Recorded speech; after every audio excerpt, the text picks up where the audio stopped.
Акылдуу меште бышкан коозунун моюну. Алдын ала союп даярдап алган коозунун моюнун боконосунан ажыратып кесип алабыз. Кесип даяр болгондон кийин татымына жараша жаңы майдаланган кара мурч жана ошондой эле сарымсак, туз жана аркароту жакшылап маринаттап, укалап кармап алабыз. Дагы даяр болгондон кийин үстүнө өсүмдүк майы менен дагы бир сыйра укалап чыгабыз. Даяр болгон этибизди пергамент менен фольгага жакшылап аба кирбей тургандай кылып бекитебиз. Бекитип даяр болгондон кийин дароо эле биздин акылдуу мешке алып барып 180 градуста 40 мүнөткө коебуз. 40 мүнөттүн ичинде даяр болгончо биз колго камыр жууп даярдап алабыз.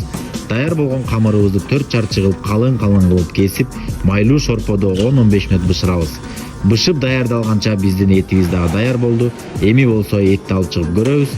Басып айта кетчү нерсе, кимдин үйүндө жаш наристелер болсо, ушундай коозунун моюнун алып үйгө алып барып жеп, баланын моюну катышсын деп таякка илип салып койсоңуздар да болот.